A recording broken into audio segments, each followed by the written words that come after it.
Dewi malah hatinya terkesan. menjadi manusia lagi. Dia akan berubah menjadi manusia lagi jika ada yang mampu mengalahkannya. Sementara itu, kerajaan Lengger diserang kerajaan Kahuripan yang dipimpin oleh Raja Brawijaya. Kerajaan Lengger hancur dan menurut raja yang berhasil lolos, salah satunya adalah Raden Panji dan adiknya Bujangga Anom. Mereka berkelana dan bertemu dengan Kanjeng Sunan Labu. Kemudian diangkat menjadi murid. Setelah Raden Panji mendapatkan ilmu dan pusaka sakti berupa pecel dan topeng, mereka kembali ke Ponorogo. Pada saat itu, kerajaan Kahuripan yang telah menguasai Ponorogo sedang terjadi perang saudara sehingga terjadi kekosongan kekuasaan. Kesempatan itu dimanfaatkan oleh Raden Panji untuk mendirikan kerajaan baru yang diberi nama Bantarangi, yang berarti tempat yang nyaman. Raden Panji bergelar Raden Panji Klono Sisohandono yang kemudian sering diucapkan menjadi Klono Sewandono. Sedangkan adiknya Bujangga Anom dikenal sebagai Bujangga Anom. Prabu Klono Sewandono dikenal sebagai raja yang arif, bijaksana, sakti, gagah perkasa, dan sangat dicintai oleh rakyatnya. Hanya saja sang Prabu belum mempunyai permaisuri. Hal tersebut sering menjadi perbincangan di kalangan kerajaan dan rakyat biasa. Pergunjingan itu sampai ke telinga Pati Bujangga Anom. Akhirnya Pati Bujangga Anom memberanikan diri untuk bertanya kepada sang Prabu. Akhirnya sang Prabu bersemedi untuk meminta petunjuk. Setelah 40 hari bersemedi, Prabu Klono Sewandono mendapatkan petunjuk. Kemudian berkata kepada sang Pati,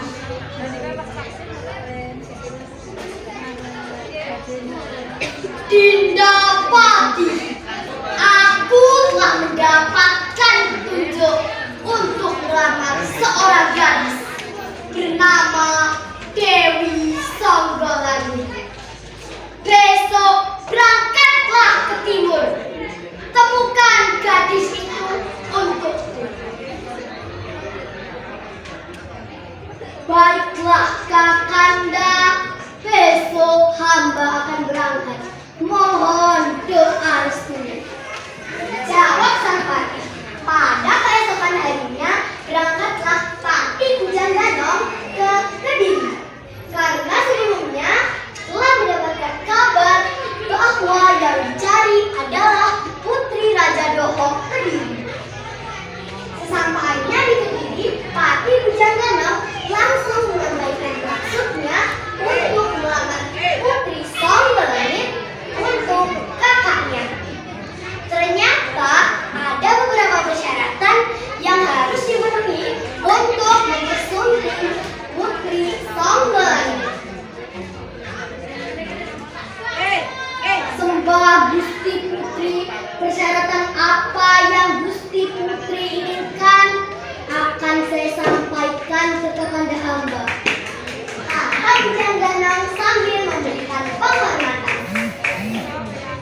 Persyaratan yang hamba ingin ajukan: pertama, Prabu Klono Sewandono harus mempersembahkan 140 pasang macam jenis binatang pengiritan.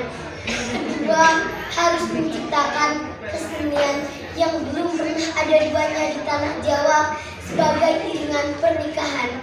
Ketiga, harus membawa manusia berkepala harimau. Kata Songgolangit dengan penuh yakin.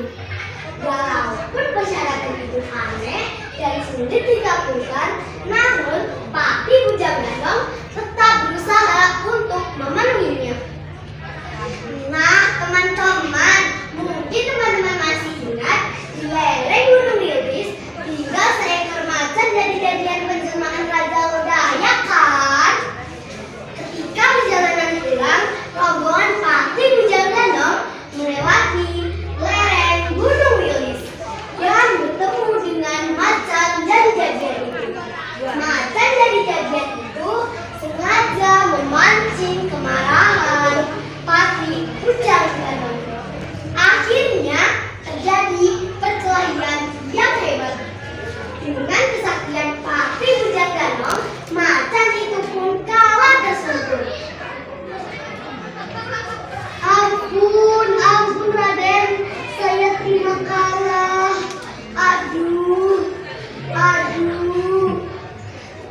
Hentikan Pati, jangan gerakkan lagi kejut itu. Lihatlah, di depanmu ada manusia berkepala macan, seperti yang dikehendaki Putri Songgolangit. Pati Bujangganang baru menyadarinya. Nah, akhirnya macan dari jadian itu membawa pulang. Selama di perjalanan, lalu merayap bertengger di kepala macan pun ikut terbawa. Mohon maaf Kakanda Prabu, persyaratan yang ketiga sudah kami dapat. Prabu Klana Sewadono seakan tidak percaya. Ia segera ke halaman untuk menyaksikan manusia berkepala macan tersebut. Prabu merasa sangat gembira. Semua dipersiapkan dan keesokan harinya berangkatlah rombongan Prabu menuju ke Kediri. Keadaan di kerajaan Doho sedang ada pelamar dari kerajaan Giriwanci, jelmaan Pati Singolodro yang katanya sudah memenuhi syaratnya. Namun menurut Prabu Doho belum sesuai yang disyaratkan putrinya. Namun Prabu Giriwanci tidak terima. Saat itu pula datanglah Prabu Klono Sewandono. Semua tercengang, terutama putrinya. Tidak menyangka bahwa Prabu Klono Sewandono berbeda dengan Bujangganang. Prabu Klono Sewandono mempunyai wajah yang sangat tampan. Prabu Klono Sewandono menyampaikan persyaratannya sudah lengkap.